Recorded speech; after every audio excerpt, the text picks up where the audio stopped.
Une fantaisie du docteur Ox, de Jules Verne.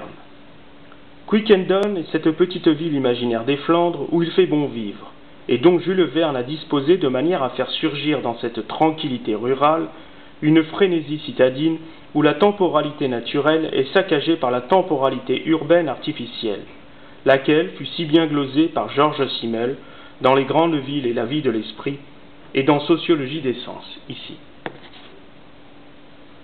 Ainsi, cette petite cité d'un peu plus de 2300 âmes, dont le pouls moyen n'excédait pas les 50 pulsations par minute, allait malheureusement connaître les affres de la modernité. La cause, une remarquable invention dont l'utilisation allait permettre à ses habitants d'être éclairés par une flamme dont l'éclat est 20 fois plus brillant que celui de la lumière électrique. Son inventeur, le docteur Ox, ayant obtenu l'aval des notables de la ville, installa à ses propres frais ce moderne éclairage dont le fonctionnement nécessitait l'utilisation de l'oxygène et de l'hydrogène. Cette judicieuse combinaison, nous dit Jules Verne, cache précisément une expérience dont le but est purement physiologique. Il faut préciser que les habitants de Quiquendone, que l'on nomme les Quiquendoniens, n'étaient par nature ni très prompts et ni très vifs. L'invention du docteur Ox allait bien changer tout cela. Tous les Quiquendoniens furent ainsi soumis à une phénoménologie de l'humeur qui leur était étrangère.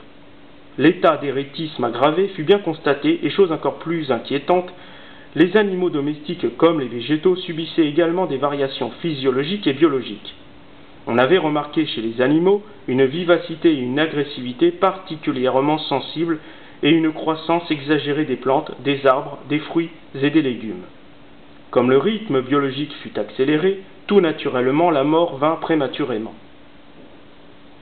Ce qui advint par la suite plongea la ville de Quiquendone dans l'état de décomposition morale que l'on retrouve chez les peuples les plus orgueilleux depuis le péché originel. Cette inflammation générale poussa donc les Quiquendoniens dans la guerre, laquelle fut menée contre la ville voisine à propos d'une très vieille querelle. L'invention du docteur Ox fut donc bien à l'origine de ce changement comportemental. Pensait-il, ce docteur Ox, dont le nom évoque l'oxygène, que l'humeur, le courage, la vertu et bien d'autres traits psychologiques étaient une affaire de molécules. Quelques molécules d'oxygène eurent donc raison des bonnes dispositions psychiques des habitants de Quiquendone. L'expérience du docteur Ox fut en quelque sorte validée, précisément parce que l'oxygène pur qu'il diffusa altère inévitablement la lucidité et la conscience de soi, comme tout opiacé, toute drogue et tout alcool.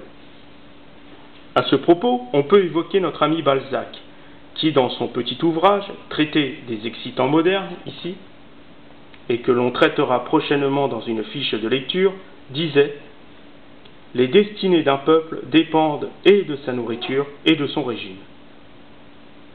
Aussi, depuis Baudelaire et ses paradis artificiels, la véritable modernité est bien celle qui efface les traces du péché originel. Pour Jules Verne, la chose était entendue. Son docteur Ox n'est que l'expression de cette modernité dégénérée dont l'apparence est comme cette goutte de miel qui sert à piéger les mouches.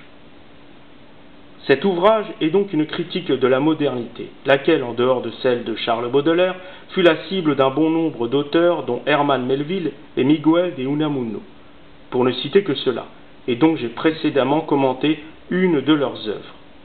Jules Verne, ingénieusement, à l'image des deux gaz utilisés par le docteur Ox, dont le contact aurait produit une épouvantable explosion et qui devait servir à alimenter une flamme d'une remarquable intensité, fusionne un monde traditionnel avec la modernité technique.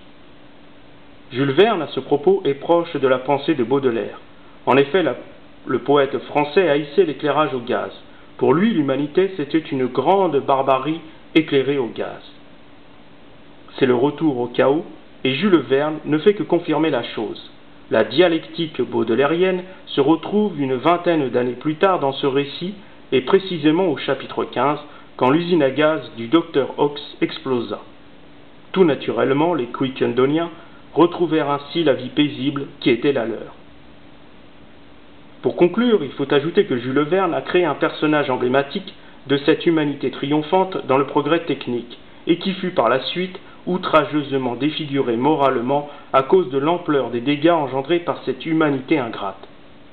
En effet, le fameux capitaine Nemo est à la fois un furieux baudelairien, aussi paranoïaque qu'endurci, est tout aussi amer et désillusionné que le Céline du voyage au bout de la nuit.